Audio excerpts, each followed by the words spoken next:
지난 주일에 하나님은 생명이십니다 라는 제목으로 말씀을 드렸습니다. 하나님은 생명이시며 우리에게 생명을 주시는 분입니다. 정말 좋은 분이시죠. 하나님이 우리를 살게 하십니다. 오늘 본문은 하나님께서 이스라엘 족속에게 하신 말씀입니다. 너희는 나를 찾으라 그리하면 살리라고 하십니다. 우상을 숭배하면 비참하고 망하게 될 것이라고 하십니다. 그리고 여호와를 찾으라 그리하면 살리라고 다시 한번 강조하며 말씀하십니다. 그렇습니다. 하나님이 우리를 살게 하십니다. 이야기 쉽게 세 부분으로 나누어 말씀드리겠습니다. 첫째로 육신을 살게 하십니다. 하나님께서 땅에 흙으로 사람을 지으시고 그 코에 생기를 불어넣으셨습니다. 그래서 사람은 생명이 되었습니다. 하나님은 사람이 모태에서 자라게 하시며 그의 형질을 이루게 하시며 그의 내장을 지으신 분입니다. 어머니를 통해서 영양을 공급받게 하시고 부모 형제의 사랑과 돌봄 속에 자라게 하십니다. 인간의 탐욕과 죄악 때문에 하나님이 창조하신 세상은 많이 오염되고 훼손되었지만 하나님은 그런 가운데서도 우리와 함께 하시며 변함없는 사랑으로 우리를 돌보아 주십니다. 우리의 육신은 하나님의 성령이 거하시는 성전입니다. 그런데 우리는 이 성전을 잘 돌보지 못하여 병들 때가 있습니다. 그때마다 하나님은 우리에게 생기를 불어 넣어 주시고 의사나 약을 통해서 회복시켜 주시기도 하시고 친히 능력의 손으로 고쳐 주시기도 하셨습니다. 지금도 그 사랑은 변함이 없습니다. 선인에게나 악인에게나 하나님은 햇빛을 주시고 비를 내려 주십니다. 이렇게 늘 변함없는 사랑으로 우리를 사랑하시고 돌보아 주시건만 사람은 때로 하나님에 대해 오해하고 원망합니다. 마치 모든 고통과 죽음의 원인이 하나님인 것처럼 생각합니다. 성경에 보면 이런 말씀이 있습니다. 사람이 미련함으로 자기 행위를 굽게 하고 나중에 여호와를 원망하느니라. 요즘 신문 방송에 많이 나오는 단어들은 어떤 것들입니까?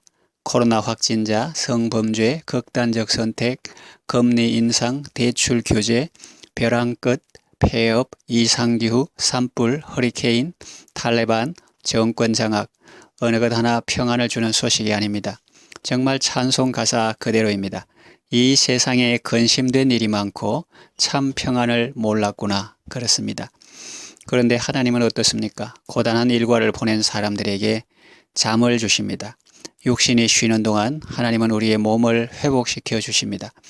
그리고 아침에는 파란 하늘과 뭉게 구름을 보게 하시고 깨끗한 공기를 마시게 하십니다. 부자나 가난한 자나 도시에 사는 사람이나 농촌에 사는 사람이나 선인이나 악인이나 누구에게나 값없이 은혜를 베풀어 주십니다. 그렇게 은혜를 베풀어 주신 지가 하루 이틀이 아닙니다. 이렇게 긴 세월 동안 우리는 날마다 하나님의 기적과 은총 속에 살고 있는 거죠. 예레미야의 말처럼 여호와의 자비와 긍휼이 무궁하기 때문에 우리가 진멸되지 않고 아직 살고 있는 것입니다. 인간의 욕심대로라면 지구가 10개라도 모자랐을 것이고 우리가 진멸당해도 할 말이 없을 것입니다. 하나님의 은혜를 당연한 것으로 생각하는 사람은 양심이 마비되고 삶의 기쁨도 없을 것입니다. 그러나 하나님의 은혜를 제대로 아는 사람은 마음이 청결하여 하나님을 볼 것이며 매일 감사와 기쁨의 삶을 살 것입니다. 하나님은 우리의 육신을 살게 하십니다. 생명의 하나님 모시고 건강하고 복된 삶을 살아가시길 바랍니다. 둘째로 영혼을 살게 하십니다. 사람은 육신만 있는 것이 아니고 영혼도 있습니다. 육신이 사는 것도 중요하지만 영혼이 사는 것도 중요합니다. 우리의 육신은 떡을 먹고 삽니다. 밥을 먹고 삽니다. 그러나 우리의 영혼은 하나님의 말씀을 먹고 삽니다. 사람이 떡으로만 사는 것이 아니요 하나님의 입으로 나오는 모든 말씀으로 살 것이라 했습니다. 아무리 육신적으로 잘 먹고 잘 산다 해도 영혼이 병들거나 피폐하면 불행합니다. 그 많은 재물이나 명예나 권세가 오히려 거추장스럽고 짐이 됩니다. 처음에는 멋모르고 좋아할 수 있지만 나중에 하나님의 심판대 앞에 설 것을 생각하면 불안하고 두려울 것입니다. 그때 하나님은 내가 너에게 맡긴 시간과 재물과 건강을 넌 어떻게 사용했니? 라고 물으실 것입니다. 디모데전서 6장 10절 돈을 사랑함이 일만 악의 뿌리가 되나니 이것을 탐내는 자들은 미혹을 받아 믿음에서 떠나 많은 근심으로서 자기를 찔렀도다 말씀하십니다. 물론 돈은 악이다 그런 말씀은 없습니다. 돈 자체는 가치 중립적이라 좋다 나쁘다 말할 수 없죠. 그러나 돈을 사랑하는 것이 문제입니다. 하나님보다 돈을 더 사랑하고 더 의지하는 것이 영적 간음이요 우상 숭배인 것입니다. 그런 사람들은 미혹을 받아 믿음에서 떠나 많은 근심으로서 자기를 찔렀다고 말씀합니다. 칼로 찌르고 창으로 찌르듯이 많은 근심으로 자기를 찌르는 것입니다. 그러니 영혼이 다칠 수밖에 없고 병들 수밖에 없고 고통스러울 수밖에 없는 것입니다. 하나님은 우리의 영혼을 살게 하십니다. 이사야 55장 3절 너희는 귀를 기울이고 내게로 나와 들으라 그리하면 너희의 영혼이 살리라고 말씀하셨습니다. 예수님도 살리는 것은 영이니 육은 무익하니라 말씀하시며 내가 너희에게 이르는 말이 곧 영이요 생명이라고 하셨습니다. 하나님의 말씀이 문서화된 것을 성경이라 하고 인격화된 분을 예수님이라 부릅니다. 하나님은 예수 그리스도를 통해서 우리 영혼을 살게 하십니다. 예수님이 죄인인 나를 대신하여 죽으시고 부활하신 것을 마음으로 믿고 입으로 예수님을 주님이라 시인할 때 하나님께서 우리의 모든 죄를 다 사해 주시고 하나님 자녀의 권세를 누리게 하십니다. 그러면 세상에서 제일 행복한 사람이 됩니다. 성경이 말하는 복 있는 사람이 되는 것입니다. 이 사람은 초막에 살든 궁궐에 살든 언제나 예수님을 모시고 살기 때문에 언제나 행복합니다. 영혼에 하나님의 사랑이 햇빛처럼 비치기 때문에 영화롭고 찬란한 빛 가운데 사는 거죠. 마치 내 영혼의 봄날을 맞은 것처럼 주의 은혜가 내 삶 속에 꽃처럼 피어나는 것입니다. 하나님은 우리의 영혼을 살게 하십니다. 생명의 하나님을 모시고 기쁘고 복된 삶을 살아가시기를 바랍니다. 세 번째, 생활을 살게 하십니다. 초대교회의 교부요 유명한 신학자이던 어거스틴은 예수님을 인격적으로 만나기 전에는 우중충한 삶을 살았습니다. 어둡고 추한 삶을 살았습니다. 그러면서도 그 사실도 몰랐습니다. 그런 그에게 하나님의 은혜가 밝은 빛처럼 임했습니다. 그는 하나님의 빛 앞에 지금까지 자신의 삶이 얼마나 추한 것인지 깨닫고 눈물로 회개했습니다. 과거의 삶을 청산하고 하나님의 사랑과 빛 가운데 살았습니다. 빛의 자녀로 살았습니다. 어느 날 길을 갈 때 한 여인이 그의 앞을 가로막았습니다. 그러면서 이렇게 말했습니다. 자기 나 몰라? 나 아무개야. 그러면서 아는 체를 하는 것입니다. 그때 어거스틴은 이렇게 말했습니다. 당신은 예전에 그 사람인지 모르지만 나는 예전에 그 사람이 아니요. 데살로니가 교회 성도들은 복음을 듣고 삶이 완전히 변화되었습니다. 왜냐하면 그 복음이 말로만 그들에게 이른 것이 아니라 능력과 성령과 큰 확신으로 된 것이기 때문이었습니다. 그들이 예수님을 믿는 데는 많은 어려움이 있었습니다. 박해도 있었습니다. 그러나 그들은 많은 환난 가운데서 성령의 기쁨으로 말씀을 받아 사도들과 예수님을 본받는 자가 되었습니다. 그래서 마게도냐와 아카야에 있는 모든 믿는 자의 본이 되었습니다. 그리고 하나님을 향하는 그들의 믿음의 소문이 각처에 퍼졌습니다. 그들은 우상을 버리고 하나님께로 돌아와서 살아계시고 참되신 하나님을 섬겼습니다. 그리고 재림의 소망 가운데 살았습니다. 삶이 완전히 달라진 것입니다.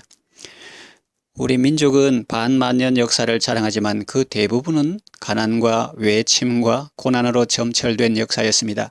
하나님께서 우리를 불쌍히 여기시고 이 땅에 복음의 빛을 비추시고 선교사들을 통해 복음을 듣게 하시고 많은 학교와 병원이 세워지게 하시고 근대적인 교육과 의료 혜택을 받게 하셨습니다. 도움을 받던 나라에서 도움을 주는 나라가 되게 하셨습니다. 참 감사한 일이죠. 경제적 가치 못지않게 중요한 것은 정신적 가치입니다. 아무리 경제적으로 강대국이고 선진국 반열에 들어섰다 해도 인권을 탄압하거나 언론 집회 결사, 종교의 자유가 없거나 역사를 왜곡하고 남의 나라 것을 자기 나라 것이라고 우기거나 이웃 나라에 피해를 준다면 그 나라는 진정한 선진국이라 할 수 없을 것입니다. 개인의 경우도 그러합니다. 한 사람이 술과 노름을 끊고 열심히 일하여 가난에서 벗어나고 부유하고 여유 있는 삶을 사는 것은 좋은 일입니다. 그러나 그보다 더 좋은 일은 옛 생활을 청산하고 새로운 삶을 사는 것입니다.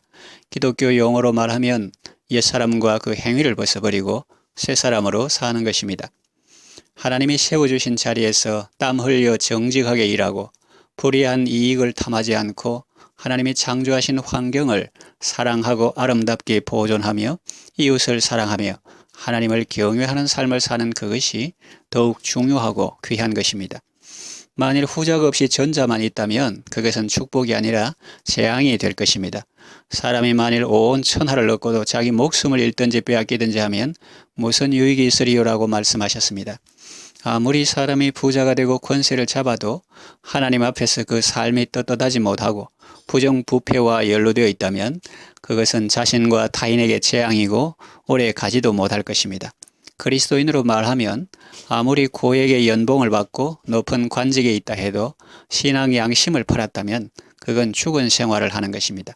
목회자로 말하면 아무리 큰 교회를 담임하고 거대한 프로젝트를 추진하고 있다고 해도 그리스도와의 연합이 끊어져 있다면 그는 죽은 사람과 같고 포도나무에서 떠난 가지처럼 밖에 버리어 말라질 것입니다. 예수님은 우리에게 생명을 주시고 더 풍성히 주시는 분입니다. 하나님은 우리의 생활을 살게 하십니다. 생명의 하나님 모시고 아름답고 복된 삶을 살아가시기를 바랍니다. 말씀을 요약합니다. 하나님께서 우리에게 생명의 길을 보여주시고 그 길을 걷게 하십니다. 생명의 하나님 모시고 영육이 건강하여 하나님께서 주신 귀한 사명을 이루어가는 아름답고 복된 삶을 살아가시기를 바랍니다. 기도합니다. 하나님 아버지, 이스라엘 자손들은 생명의 하나님을 거부하고 우상 숭배하다가 멸망하고 비참하게 되었습니다. 우리를 살게 하시는 분은 오직 하나님이십니다. 하나님께서 우리의 육신을 살게 하시고 우리의 영혼을 살게 하시고 우리의 생활을 살게 하십니다. 너희는 나를 찾으라 그리하면 살리라고 말씀하신 하나님, 하나님을 추구함으로 생명의 삶을 살게 하소서. 예수님의 이름으로 기도합니다. 아멘.